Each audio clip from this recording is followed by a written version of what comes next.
Entrez donc, chers visiteurs. Soyez le bienvenu dans ce fabuleux musée dont je suis le conservateur. Je me nomme Richard Hendrix et je vais vous emmener à la découverte de milliers d'objets fascinants. Mais tout d'abord, merci de noter nom et adresse sur cette carte postale d'époque. Vous pourrez la conserver en souvenir à l'issue de la visite.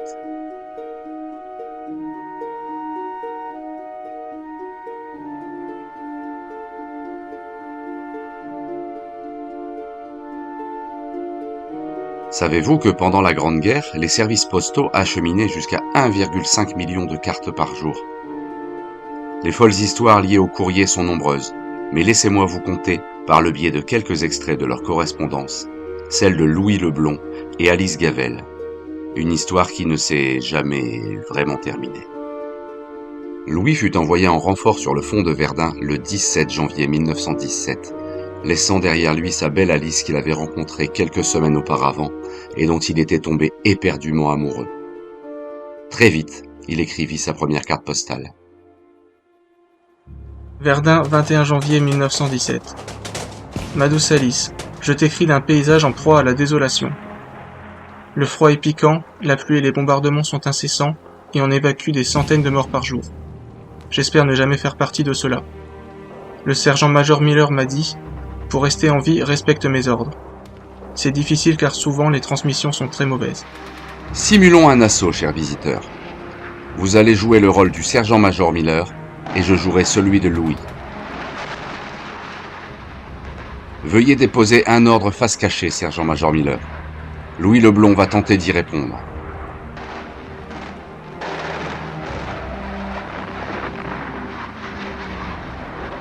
Placez-en un second.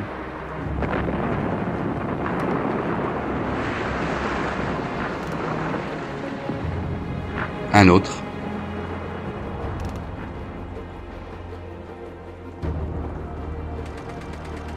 Encore un.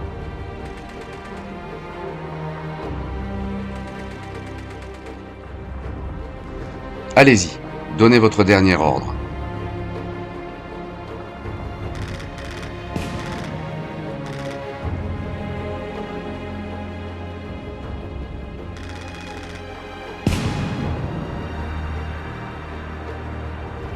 J'espère survivre à cette horreur et te revenir très vite. Tu n'imagines pas à quel point tu me manques. Ton Louis qui t'aime. La réponse d'Alice ne se fit pas attendre. Leurs cartes se croisèrent peut-être d'ailleurs. Lieu-dit Saint-Amand, le 3 février 1917. Mon amour, on se connaît si peu et tu me manques déjà tellement. Ce matin, je suis allée avec Anna cueillir des fleurs pour les mettre à côté de ta photo. Ignorant lesquelles tu préfères, j'ai composé 7 bouquets différents.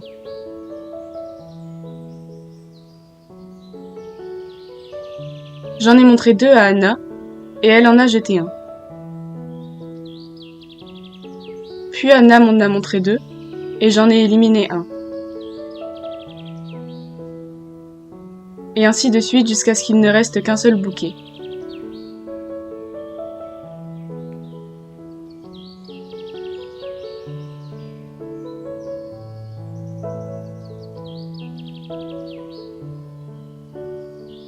J'espère ne pas m'être trompée, et j'aimerais tant que tu sois de retour avant que les fleurs soient fanées.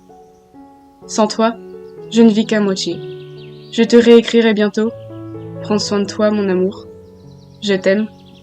Ta tendre Alice. Elle aussi lui avait écrit. Il était maintenant rassuré. Leur amour allait résister à la guerre.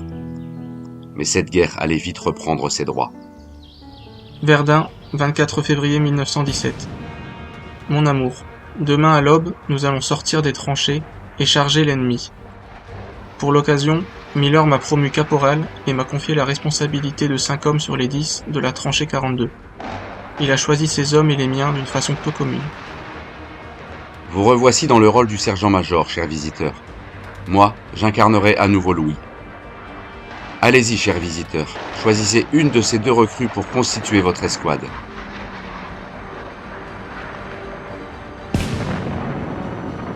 Gardez maintenant 2 de ces 3 hommes.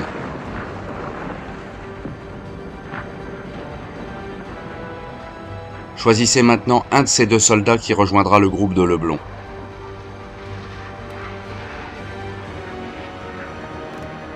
et confiez-lui également 2 de ses hommes.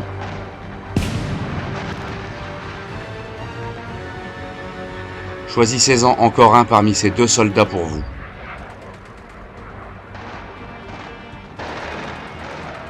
Et confiez-en également un à Leblond parmi ces 2-là.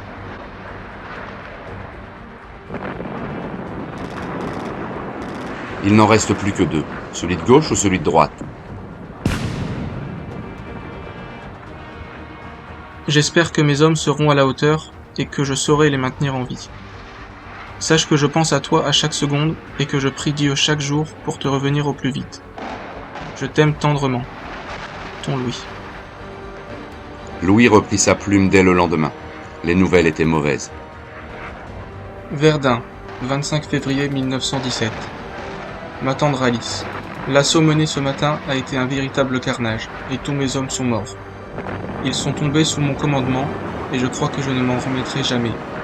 Les hommes de Miller, eux, ont survécu, mais sont dans un sale état. Alfred, Charles, Désiré, Ernest et Vincent. J'espère te revenir bientôt, mais je me demande s'il ne me serait pas plus supportable de mourir finalement. Louis. Passé cette date du 25 février 1917, Louis ne reçut plus de carte d'Alice.